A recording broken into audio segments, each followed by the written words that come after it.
네, 어제 대한민국 민주주의에서 있을 수 없는 매우 불행한 사건이 발생했습니다. 이재명 대표에 대한 테러 행위는 명백한 민주주의에 대한 도전이고 민주주의에 대한 위협입니다.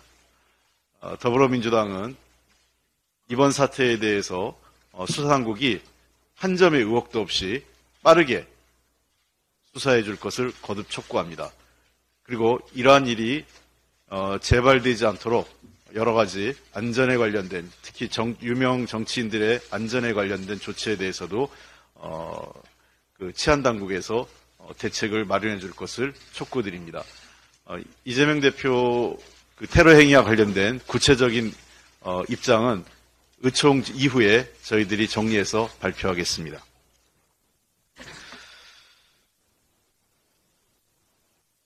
어제 정부는 국무회의 시간을 오전에서 오후까지 변경해가면서 김건희 여사 특검을 비롯한 이른바 쌍특검에 대한 거부권을 바로 처리하기 위해서 모든 수단을 강구했었습니다. 정말 어이없고 도저히 묵과할 수 없는 행태입니다. 연초 국무회의는 정부의 업무 시작을 사실상 알리는 행위고 대통령 주재에서 국정 전반에 대한 논의를 해야 될 국무회의가 오직 김건희 특검에 대한 거부권 행사를 위해서 시간까지 조정됐다는 것은 도대체 이 정부가 일을 하려는 것인지 김건희 여사 방탄에만 몰두하는 건지 이해할 수가 없습니다. 최소한 국민의 70% 가까이가 특검에 대한 찬성 여론을 감안한다면 국회의 결정, 특히 여당을 제외한 대부분의 야당이 함께한 다수의 결정에 대해서 고민과 존중의 자세가 필요합니다. 그러한 숙고의 시간을 거쳐서 재의결 절차권을 요구하는 것이 일반적인 상례입니다. 국회가 의결한 지 10분도 안 돼서 대통령실 대변인이 거부권 행사하겠다고 얘기하는 것은 오만과 독선입니다. 오직 빨리 거부권을 행사해서 국회에서 재의결 처리를 통해서 총선에 이 문제의 영향을 최소화하는 것이 목적인, 오직 총선에만 정치적 목적을 갖고 있는 대통령과 정부 여당의 태도에 매우 유감을 표명합니다. 더불어민주당은 정부 여당이 하되는 대로 따라갈 생각이 없습니다. 다시 한번 분명히 말씀드립니다. 대통령의 거부권 제고해 줄 것을 거듭 촉구합니다. 대통령이 김건희 특검을 비롯한 쌍특검에 대한 거부권 행사 시 중대한 국민적 도전에 직면하게 될 것입니다. 아울러 만약에 거부권 행사할 경우에는 더불어민주당은 모든 법적 조치에 대해서 검토해 보겠습니다. 이미 제가 12월 중순에 권한쟁의 심판에 대한 여부를 검토하겠다고 밝힌 바 있습니다. 따라서 절대로 그냥 넘어가지 않겠습니다. 이 문제에 대해서는 더불어민주당은 국민과 함께 쌍특검이 반드시 관철돼서 법과 정의가 실현될 수 있도록 노력을 하겠습니다. 대통령과 한동훈 비대위원장에게 묻습니다. 법 앞에 예외가 없다는 당신들의 원칙은 법 앞에 대통령과 대통령 가족은 예외인지 다시 한번 묻겠습니다. 연초부터 남북관계가 매우 위태롭습니다.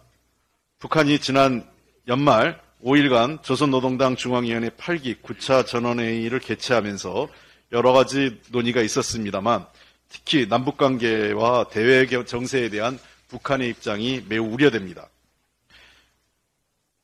김정은 위원장은 전원회의를 통해서 대남 부분에서 근본적인 정책 방향을 제시했습니다.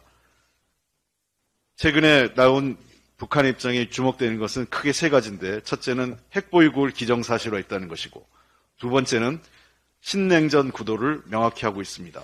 세 번째는 남북관계를 기존에 통일을 지향하는 관계가 아니라 적대적인 관계 그리고 두 개의 조선이 아니라 이제는 하나의 조선이 아니라 두 개의 국가 관계로 언급하기 시작했다는 점에서 중대한 변화를 예고하고 있습니다. 북한 김정은 위원장과 북한 당국에 매우 유감스럽습니다.